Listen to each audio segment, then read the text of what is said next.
Operation Sindoor വിശദീകരിച്ച colonel Sophia ഖുറേഷിക്കെതിരെ വിദ്വേഷ പരാമർശം നടത്തിയ മധ്യപ്രദേശ് മന്ത്രി വിജയ് ഷാക്കെതിരെ SIT അന്വേഷണം. മന്ത്രിയുടേത് മാപ്പോ മുതലക്കണ്ണീരോ തുടങ്ങിയ വിമർശനങ്ങൾ ഉന്നയിച്ചാണ് സുപ്രീം കോടതി അന്വേഷണത്തിന് ഉത്തരവിട്ടത്. വനിത ഉൾപ്പെടെ 3 IPS ഉദ്യോഗസ്ഥർ ഈ സംഘത്തിൽ വേണമെന്ന് കോടതി നിർദ്ദേശിച്ചു. മന്ത്രിയുടെ അറസ്റ്റ് സുപ്രീം കോടതി തടഞ്ഞു. അച്യുതൻ വിവരങ്ങളുമായി ഇപ്പോൾ ഡൽഹിയിൽ നിന്ന് ചേരുന്നുണ്ട്. അച്യുതൻ, എന്താണ് സുപ്രീം കോടതി നടത്തിയിരിക്കുന്ന ഇടപെടൽ? ഉന്മേഷ്, കേണൽ സോഫിയ ഖുറേഷിക്കെതിരായ വിദ്വേഷ പരാമർശത്തിൽ മന്ത്രി വിജയ് ഷായ്ക്കെതിരെ ഇത്തവണയും രൂക്ഷ വിമർശനമാണ് സുപ്രീം കോടതി ഉന്നയിച്ചത്.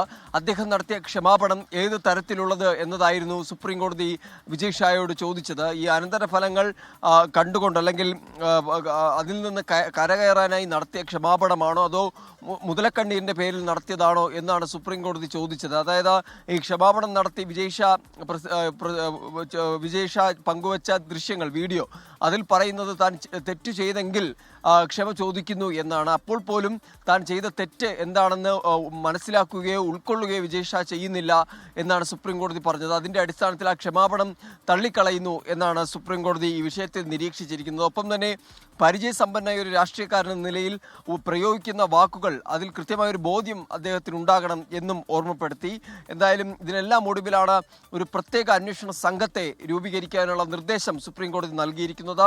IG റാങ്കിലുള്ള ഉദ്യോഗസ്ഥന്റെ മേൽനോട്ടത്തിൽ വനിതാ ഉദ്യോഗസ്ഥയെ ഉൾപ്പെടുത്തിക്കൊണ്ടായിരിക്കണം അത് രൂപീകരിക്കേണ്ടതെന്നാണ് സുപ്രീം കോടതി നിർദ്ദേശിച്ചിരിക്കുന്നത്. നാളെ രാത്രി 10 മണിക്കുള്ളിൽ ഈ സംഘത്തെ രൂപീകരിക്കാൻ മധ്യപ്രദേശ് DGPക്ക് നിർദ്ദേശം നൽകിയിരിക്കുകയാണ്. ഒപ്പം തന്നെ സംസ്ഥാന സർക്കാരിനും ചില കാര്യങ്ങൾ ഓർമ്മപ്പെടുത്തി. സംസ്ഥാനത്തിന് നടപടി നീതിയുക്തമാകുമെന്ന് ജനങ്ങൾ പ്രതീക്ഷിക്കുന്നുണ്ട്. അപ്പോൾ അത്തരത്തിലുള്ള നടപടികൾ വേണം സർക്കാരിൻ്റെ ഭാഗത്തുനിന്നുണ്ടാവാൻ. കാരണം നേരത്തെ രജിസ്റ്റർ ചെയ്ത FIRൽ അപാകതകളുണ്ടെന്ന് ഹൈക്കോടതി നിരീക്ഷിച്ചിരുന്നു. ആ കാര്യങ്ങൾ സുപ്രീം കോടതി ഇന്നും ചൂണ്ടിക്കാട്ടുകയുണ്ടായി. എന്തായാലും നിലവിൽ ഇപ്പോഴുള്ള FIR അത് ഈ പ്രത്യേക അന്വേഷണ സംഘത്തിന് കൈമാറാൻ കൂടിയാണ് അറിയിച്ചിരിക്കുന്നത്. ഈ അന്വേഷണം നേരിട്ട് നിരീക്ഷിക്കില്ല എന്ന് സുപ്രീം കോടതി പറഞ്ഞു. എന്നാൽ ഈ പ്രത്യേക അന്വേഷണ സംഘം റിപ്പോർട്ട് സുപ്രീം കോടതിയിൽ സമർപ്പിക്കാനാണ് നിർദ്ദേശിച്ചിരിക്കുന്നത്. താൽക്കാലികമായി വിജയ് ഷായുടെ അറസ്റ്റ് സുപ്രീം കോടതി തടഞ്ഞിട്ടുണ്ട്. പക്ഷേ അന്വേഷണത്തോട് പൂർണ്ണമായി സഹകരിക്കാനാണ് നിർദ്ദേശിച്ചിരിക്കുന്നത്. എന്തായാലും ഇനി ഈ ഹർജികൾ പരിഗണിക്കുന്നത് ഈ മാസം 28-നാണ്. ഉന്മേഷ്, സുപ്രീം കോടതി ഇടപെടുന്നു, പ്രത്യേക അന്വേഷണ സംഘത്തെ നിയോഗിക്കുന്നു. വിഷയവുമായി ബന്ധപ്പെട്ട്